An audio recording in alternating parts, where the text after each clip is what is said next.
Picture this: a mother dolphin in captivity, holding her breath until she sinks lifeless to the bottom of her tank. A bear crushing its own cub, then ramming its head into a wall until death. Hundreds of whales deliberately swimming toward shore, beaching themselves on sand where they'll slowly suffocate under their own weight. These aren't horror movie plots, they're real events, and they force us to ask a question that science still can't answer. Can animals commit suicide? For centuries, we believed humans were the only species capable of intentionally ending their own lives. But the evidence keeps mounting, evidence that challenges everything we thought we knew about consciousness, suffering, and the animal mind. Scientists have discovered that animals experience grief, depression, post-traumatic stress disorder, and conditions resembling human psychiatric disorders. They can feel hopelessness. They can experience trauma, and in some cases they exhibit behaviors so self-destructive that researchers are forced to confront an uncomfortable possibility. Some animals might actually want to die. But here's where it gets complicated. To commit suicide, you need more than just the action, you need intent. You need to understand that you exist, that death is possible, and that you can choose it. You need self-awareness, and proving an animal has that level of consciousness. That's where scientists hit a wall. Let me tell you about Kathy. She was a dolphin, the one who played Flipper in the 1960s TV series.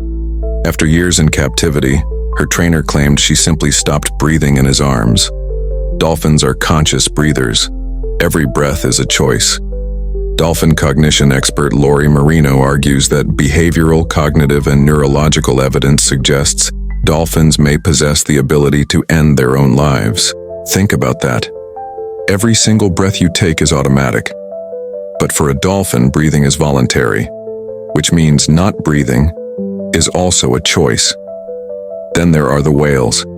Thousands of whales, dolphins, and other marine animals wash up on beaches around the world every year. Mass strandings where entire pods, sometimes over 100 animals, beach themselves together.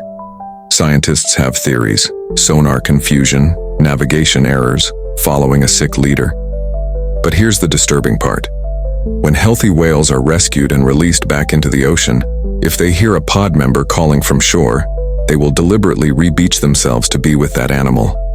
They choose to die rather than abandon their family.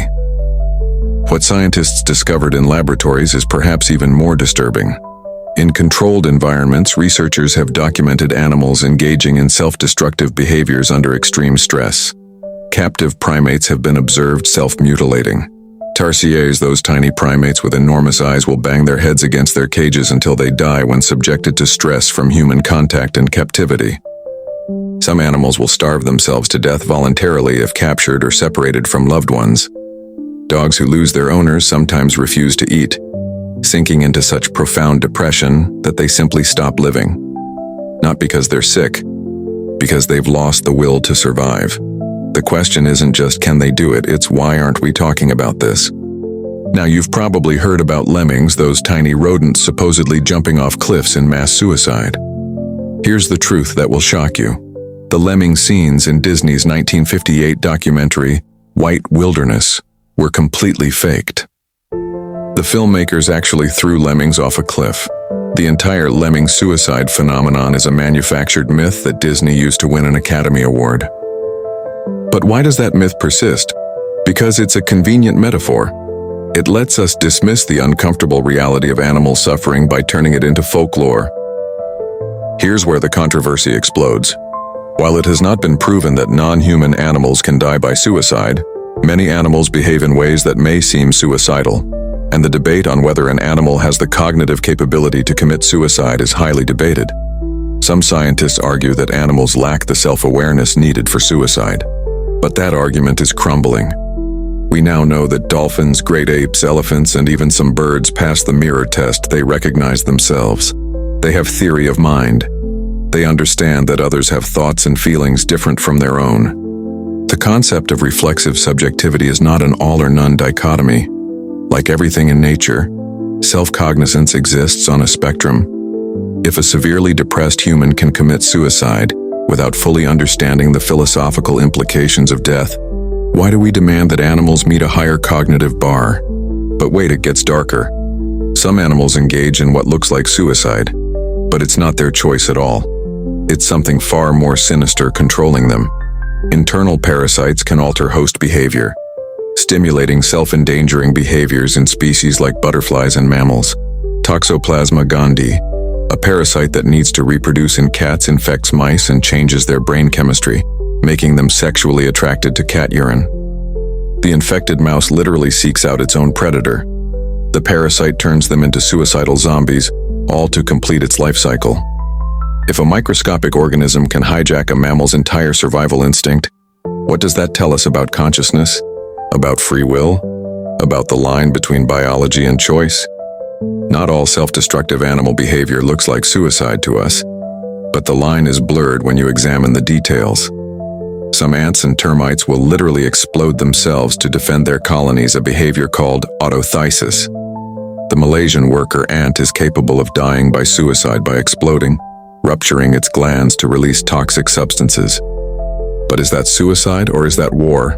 Is that self-awareness or just genetic programming? Here's what keeps scientists up at night. If those ants are just following programming, then how much of human suicide is the same? Depression alters brain chemistry. Trauma rewires neural pathways. Are we really making conscious choices? Or are we just more complex versions of the same biological machines? In 2011, on a bear bile farm in China, something happened that defies explanation through mere instinct.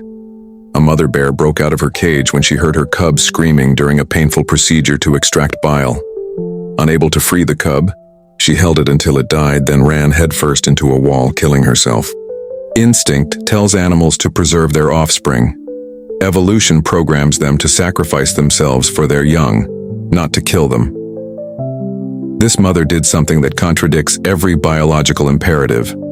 She made a choice that required understanding multiple complex concepts: her cub's suffering, the impossibility of escape, and the mercy of death. After octopuses reproduce, they stop eating and waste away, seemingly losing any desire to live. But this is genetically programmed behavior, not suicide. But what about behaviors that aren't programmed? What about animals that choose death outside their species' normal patterns? So what, you might be thinking? Why does it matter if animals can commit suicide? Because if animals commit suicide while under human care, we may have to apply strict scrutiny to those responsible for them. Because every factory farm, every zoo, every laboratory using animal subjects would need to be fundamentally reevaluated. Judgments about what animals can and cannot do often motivate judgments about what humans can and cannot do to them. The less we think animals are capable of, the more we rationalize instrumentalizing them and causing them harm. If we acknowledge that animals can experience suffering so profound that they might choose death, we can no longer pretend that their consciousness doesn't matter.